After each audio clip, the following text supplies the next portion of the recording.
I remember that she was really frustrated that we had our boys do chores. It's a few years ago, and there is a powerful lesson for you to understand if you are a parent, a homeschooler, or somebody that has influence, daily influence over children.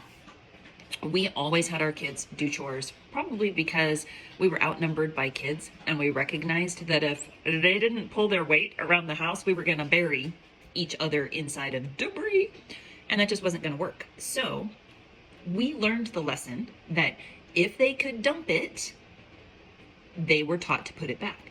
We kept a lot of their toys inside of bins and that kind of thing. So right from the time that the kids were little, if they took it out, we would sing the cleanup song, clean up, everybody, everywhere, right? And we would hold their hand and put the toys back in the bin. As they graduated, started to walk and do all the things, you gotta remember that little kids especially love to be right next to you. So it's not a big deal to have them help you fill the dishwasher, empty the dishwasher, stir the whatever you're making, make the pasta, set the table. They want to help. In our culture, we train our kids to not want to help. Oh, you just go play a video game while I make dinner. You go rest while I do fill in the blank. And then when the kids get older, we're frustrated that they don't help around the house. But I submit to you that if your kids are little, you actually start them working right alongside with you from the time that they can put a toy back in a bin. I was chatting with one of my kids just yesterday or the day before, and he was saying that it's ridiculous, and he's 22. He's like, it's ridiculous, Mom, that kids my age and younger don't have any work ethic. He was at the local college where he lives across the country. He's like, I was at the college and there's this kid, he's 18, fresh out of high school. He comes to school, he doesn't do his schoolwork. He stays out until 2:00 in the morning, and he's all freaked out and stressed that he can't get his work done well. And my son said, why are you wasting your money? And he said the kid's jaw dropped. He goes, seriously, dude, why are you spending thousands and thousands and thousands of dollars just to date your girlfriend? That's dumb. If you're here to do school, get all the help that you need and do school. Another conversation. He was saying that at his work, one of the new hires was asking their boss if it was okay that he did nothing. No, it's not okay that they do nothing. One of the hardest things to understand, or at least in coaching, this is one of the things that the parents that we coach in homeschooling, one of the hardest lessons to really wrap your mind around is that as a parent and a homeschooler, you're training your kids up for adulthood, and very, very little of what they need to learn is academic. Even my 22-year-old was saying, Mom, when he actually paused, he goes, I am so thankful for you and Dad that you taught us to have strong work ethic, to get up, to pull our weight, to be cheerful, and just to work hard. He said it's ridiculous how unfair of an advantage that puts us over our peers. He said, I can see a difference. It's 2024 right now. He said, I can see the rapid decline since I've been here at school. And he's only been there for a few years, 3 years. He's like, it is ridiculous. Kids are graduating from high school. They don't know how to work. They don't know how to ask questions. They don't know how to actually write a paragraph. And when they get stuck, they stay stuck. And they refuse to go to class, refuse to do the thing, refuse to get help. He's like, it's ridiculous. He said, there's a whole generation of kids that are just lost. So the lesson, you still have kids at home. If they're older, 10 and up, just sit down and start saying, we're going to start working on becoming an effective team at home. And sometimes that means there's going to be zero electronics. I'm going to put everybody's phone, including mine, in a box on a shelf, and we're going to work together to put the house together. And then turn on music and race. How much can we get done in 3 songs? That's one of the things I used to do with my kids. How many things can we get done in 3 songs? Start teaching your kids the things that are going to make a difference, that they do need to pull their own weight. They should make their bed if that's important to you. They should take out the trash before.